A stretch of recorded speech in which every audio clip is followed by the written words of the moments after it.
Hello friends, मैं जया जैन और मेरे YouTube channel lecture by Jaya में आप लोगों का स्वागत है। फ्रेंड्स, हम पढ़ेंगे आज वर्णमाला। वर्णमाला में स्वर और व्यंजन दो तरह के पार्ट बताए थे, जो इसमें मैंने पिछले वीडियो में आप लोगों को स्वर से परिचित करवाया था। 11 तरह के स्वर बताए थे, जिसमें छोटा, छोटी, छोटा ऊ ये हर्ष स्वर थे, बड़ा आ, बड़ी ई और बड़ा ऊ ये दीर्घ स्वर थे। ए, ऐ, ओ, औ ये संयुक्त स्वर मैंने बताए थे, और प्लुत स्वर में मैंने आप लोगों को बताया था इस तरह का साइन जो ओम या राम बोलने में उपयोग किया जाता है, जिसमें मतलब किसी का नाम लेना हो, देर तक बोलना हो तो प्लुत स्वर का उपयोग किया जाता है। इसी तरह से अम और आहा दो अयोगवाह बताए थे, और एक अनुस्वार बताया था जो आ के ऊपर चंद्रबिंदी थी। ये मैंने आप लोगों को पिछले वीडियो में स्वर और अयोगवाह, अनुस्वार ये सब चीजें बताई थी। और अब हम पढ़ेंगे वर्णमाला में व्यंजन। व्यंजन जो आप बोर्ड पर देख रहे हैं, आप लोगों ने बचपन में भी व्यंजन पढ़े थे, स्वर भी पढ़े थे, वर्णमाला पूरी पढ़ी थी। लेकिन व्यंजन से कंपटीशन एग्जाम में जितने प्रश्न बनते हैं उतने आप लोगों ने कभी ना सुने होंगे ना पढ़े होंगे। अगर आपने पिछले कभी कंपटीशन एग्जाम नहीं दी होगी तो आप लोग सोच भी नहीं सकते कि इसमें किस तरह के प्रश्न पूछे जाते हैं। इसमें ऊष्म व्यंजन क्या है, स्पर्श व्यंजन क्या है। अगर आपने मेरा वीडियो अच्छे से ध्यान से देखा तो आप लोग सारे क्वेश्चन के हल अच्छे से कर पाओगे। इसलिए आप लोग ध्यान से मेरा वीडियो देखो, और अगर नोट करना हो तो कॉपी पेन लेकर बैठो, जिससे नोट करोगे तो आप लोग बहुत बार उसे देखोगे और अच्छे पक्का याद कर पाओगे। तो हमने पिछले वीडियो में स्वर के बारे में पढ़ा था, और अब हम पढ़ रहे हैं व्यंजन। मूलतः व्यंजन 6 प्रकार के होते हैं: स्पर्श व्यंजन, अनुनासिक, अंतस्थ व्यंजन, ऊष्म व्यंजन, उत्क्षिप्त व्यंजन और संयुक्त व्यंजन। संयुक्त मैंने स्वर भी बताए थे जो 2 स्वर के मेल से बने थे, और इसी तरह से संयुक्त व्यंजन भी होते हैं जो 2 व्यंजन के मेल से बने हुए होते हैं। तो वो हम आगे पढ़ेंगे। पहले हम पढ़ेंगे, सबसे पहले पढ़ेंगे स्पर्श व्यंजन। तो स्पर्श व्यंजन क्या होते हैं? स्पर्श व्यंजनों की संख्या होती है 25, जो आप बोर्ड पे देख रहे हैं। ये 5 लाइन में जो 25 वर्ण लिखे हैं ये स्पर्श व्यंजन के वर्ण हैं। प्रत्येक लाइन का पहला अक्षर के आधार पे इसे वर्ग नाम भी दिया गया। इस लाइन को का वर्ग, इस लाइन को चा वर्ग, इसको टा वर्ग, इसको ता वर्ग और इसको पा वर्ग बोला गया। अगर आपसे पूछा जाए कि चा वर्ग में, तो ये चा वर्ग में सारे में से कोई सा भी वर्ण आ सकता है। अगर आपसे पूछा जाए कि ध किस वर्ग में आता है, तो आप बताएंगे कि ता वर्ग में ध आता है। अगर आप लोग ये इसे नोट कर लेंगे और 2-4 बार ध्यान से देखेंगे या मेरा वीडियो 2-3 बार देखेंगे तो आप लोगों को ये पता रहेगा कि ये किस वर्ग में आता है, ये किस वर्ग में आता है, ये किस वर्ग में आता है। प्रश्न इसी तरह से बनते हैं। आपको सब पता होता है, लेकिन सिर्फ आपने ध्यान नहीं दिया है, इसलिए आप नहीं बता पाते हो। तो ये होता है स्पर्श व्यंजन। स्पर्श व्यंजन को वर्गीय व्यंजन भी कहते हैं। कभी पूछ लिया जाए कि वर्गीय व्यंजन की संख्या कितनी है, तो वो 25 होगी। ये हुआ व्यंजन का पहला प्रकार स्पर्श व्यंजन। और दूसरा अनुनासिक व्यंजन। अनुनासिक व्यंजन जो ना से बोले जाते हैं, ना से मतलब नाक से बोले जाते हैं, जिनको बोलने में, जिनको उच्चारण करने में नाक से वायु बाहर निकलती है। इस तरह की परिभाषा किताब में दी गई है। आप लोगों को परिभाषा पर ध्यान ना भी दो तो भी आप लोग इसको इस तरह से समझो कि प्रत्येक वर्ग का 5वां अक्षर अनुनासिक व्यंजन कहलाता है, जिसमें अनुनासिक व्यंजन 5 होते हैं। ये ड़, अंगा, ला, न, म, ये अनुनासिक व्यंजन होते हैं। तीसरा प्रकार हम देखेंगे अंतस्थ व्यंजन। अंतस्थ व्यंजन वो होते हैं जिनको उच्चारण करने में मुंह संकुचित होता है। जैसे या बोलेंगे या तो मुंह छोटा होगा, या, रा, ला और वा, ये अंतस्थ व्यंजन होते हैं। अंतस्थ व्यंजन की संख्या कितनी होती है? 4। इसी तरह से ऊष्म व्यंजन। ऊष्म व्यंजन वो होते हैं जिनको उच्चारण करने में गर्माहट महसूस हो, सुरसराहट महसूस हो, वो ऊष्म व्यंजन कहलाते हैं। बोलने में थोड़ा अजीब लग रहा है, लेकिन परिभाषा यही लिखी गई है। ऊष्म व्यंजन की संख्या भी 4 होती है। सा, श, श और हा, ये ऊष्म व्यंजन की श्रेणी में आते हैं। इसके बाद है संयुक्त व्यंजन, छ, त्र और ज्ञ।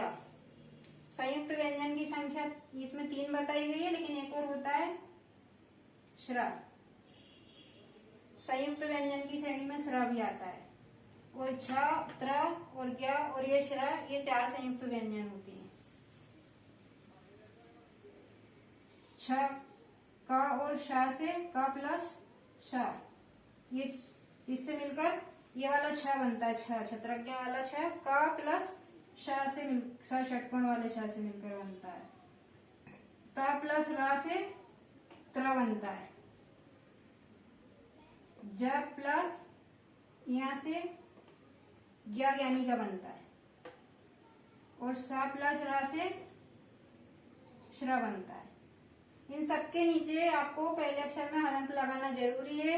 एग्जाम में इस तरह से पूछा जाएगा, हलंत नहीं लगाया जाएगा। और 2-3 ऑप्शन जा प्लस या दिया रहता है, जा प्लस ध दिया रहता है, प्लस ये भी दिया है लेकिन हलंत नहीं लगाया गया है और एक में हलंत लगाया गया है। आप बारीकी से ध्यान दोगे तो ही आप इसको सही टिक करके आ पाओगे। तो इसे आप ध्यान से देखिएगा। उत्क्षिप्त व्यंजन होता है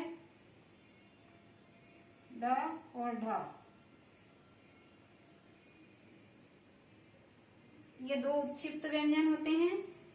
ये वाला ड़ा और ये वाले ड़ा में अंतर है, ये आप लोग देख रहे हैं। इसके उच्चारण में भी अंतर है और उसके लिखने में भी अंतर है। कोई सा शब्द बनाया जाए तो ये वाला नहीं, ये वाला आएगा। अगर ये वाला आता है और आपने वो लिख दिया तो गलत हो जाएगा। जैसे सड़क लिखना है, सड़क में ये ड़ा नहीं लिखा जाता है, ये वाला ड़ा लिखा जाता है। पढ़ाई में ये वाला ढा नहीं लिखा जाएगा, ये उत्क्षिप्त व्यंजन वाला ढा लिखा जाएगा जिसके नीचे बिंदी होगी। तो उत्क्षिप्त व्यंजन की पहचान है, उत्क्षिप्त व्यंजन 2 होते हैं, ढा और ढा, और इन दोनों के नीचे बिंदी लगी हुई होती है। तो ये 2 उत्क्षिप्त व्यंजन है, आप लोग इनको नोट कर लीजिए। मैंने आपको व्यंजन 6 प्रकार के बताए हैं। स्पर्श व्यंजन, इनकी संख्या 25 होती है। अनुनासिक व्यंजन, जिनकी संख्या 5 होती है और प्रत्येक वर्ग के लास्ट वाले अक्षर होते हैं। उसके बाद है अंतस्थ व्यंजन, य, र, ल और व 4 होते हैं। ऊष्म व्यंजन स, श, छ और ह, ये भी 4 होते हैं। संयुक्त व्यंजन 3 होते हैं, लेकिन अगर स्रा को शामिल किया जाए तो 4 होते हैं। ऑप्शन में जैसा है आप वैसा टिक करना। और उत्क्षिप्त व्यंजन ड और ढ होते हैं, ये संयुक्त व्यंजन और ये उत्क्षिप्त व्यंजन। इस तरह से ये वर्णमाला पूरी होती है। स्वर मैंने आपको बताए थे आ से लेके औ तक, और 2 वा बताए थे अम और हा। उसके बाद में ये व्यंजन है का से लेके ज्ञानी तक। बीच में इन दोनों को भी जोड़ा जाता है। इन सबको जोड़ने के बाद ही 52 वर्ण होते हैं वर्णमाला में, और उनका व्यवस्थित समूह ही वर्णमाला कहलाता है।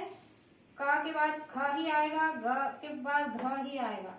अनशन लिखोगे तो वो वर्णमाला नहीं कहलाएगी। फ्रेंड्स, उच्चारण स्थान की दृष्टि से व्यंजन 8 प्रकार के होते हैं। व्यंजन वही है, बस उनको उच्चारण करने के हिसाब से देखा जाएगा तो उनके 8 प्रकार बताए गए हैं। जैसे कि क बोलने में कंठ से बोला जाता है, गले से। क वाली लाइन, क वाला वर्ग कंठ से बोला जाता है, इसलिए इसे कंठ वर्ग कहेंगे। क, ख, ग, घ, ण ये कंठ वर्ण कहलाएंगे। और ये तालव्य, जो तालु से बोला जाता है, जो ऊपर कठोर तालु होता है, जीवा के ऊपर जो कठोर तालु होता है, जीवा से टकराती है तब ये वाली लाइन बोली जाती है। च, छ, ज, झ और यहाँ जीभ जब मूर्धा से टकराती है तो मूर्धन्य स्वर निकलता है। ट, ठ, ड, ढ, ण। इनको बोलने में जीव की नोक पलट के ऊपर कठोर तालु से लगती है, मूर्धा से लगती है, इसलिए इसे मूर्धन्य स्वर कहते हैं। और इसी तरह से ये दंत्य त, थ, द, ध, न, इनका उच्चारण करने में जीवा ऊपरी वाले दांतों से टकराती है, तब ये द, थ, द, ध स्वर निकलता है। इनको बोलने का जो स्थान बताया गया है उसी तरह से बोलेंगे तो ही सही उच्चारण निकलेगा। इसलिए जो उच्चारण स्थान बताए गए हैं हमें उसी प्रकार से याद करना है। एग्जाम पेपर में उसी हिसाब से पूछा जाता है कि दंतवर्ण कौन सा है, तो ये वाली लाइन का कोई सा भी अक्षर लिखा जाएगा और 3 ऑप्शन कुछ और दिए जाएंगे, तो वो ऑप्शन गलत वाले होंगे और एक इस लाइन का सब जो अक्षर होगा वो सही होगा और आपको वही टिक करना होगा।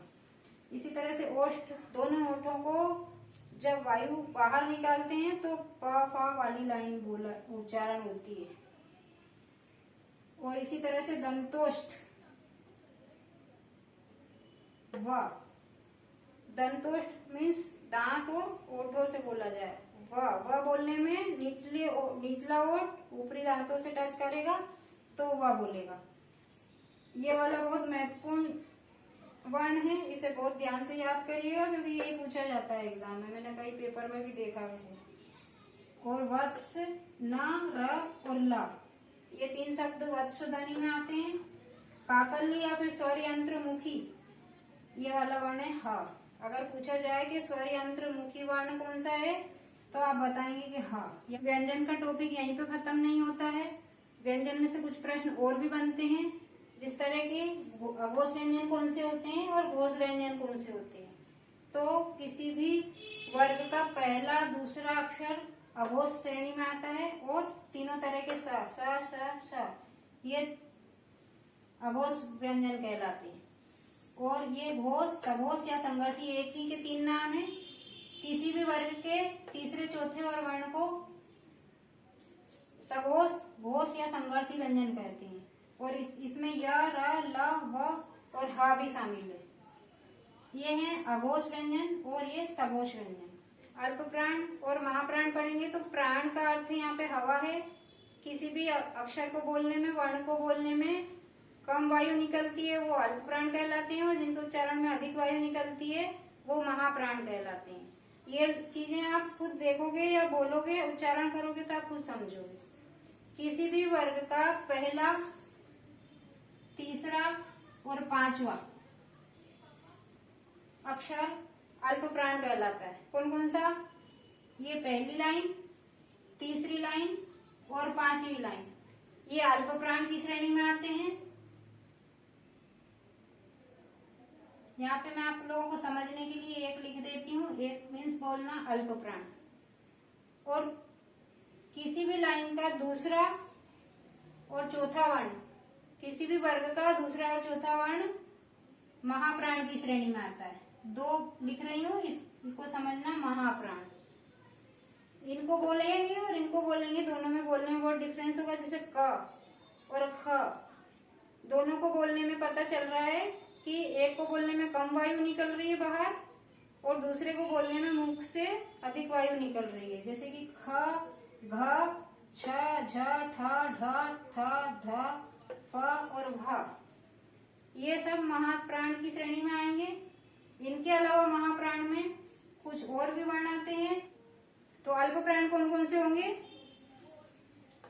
किसी भी वर्ग की पहली, तीसरी और पांचवी लाइन का वर्ण अल्प प्राण में होगा और य, र, ल और व भी अल्प प्राण में होगा। इसी तरह से किसी भी वर्ग का दूसरा और चौथा वर्ण और स, श और ह, ये महाप्राण की श्रेणी में आएंगे। 3 तरह की ध्वनि बताई गई है जिन्हें संयुक्त ध्वनि, संपृक्त ध्वनि, युग्मक या द्वित्व ध्वनि कहा जाता है।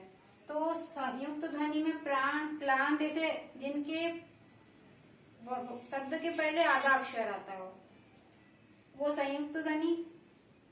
और संपृक्त ध्वनि जो जिनके बीच में आधा अक्षर आता है, वो जैसे कंबल, का और बा के बीच में आधा अक्षर आया है, ये दोनों को जोड़ रहा है, का और बा को दोनों को जोड़ रहा है, तो ये है संपृक्त। और इसी तरह से युग्मक या फिर द्वित्व, तो जिनमें आधा अक्षर और पूरा अक्षर एक ही वर्ण हो।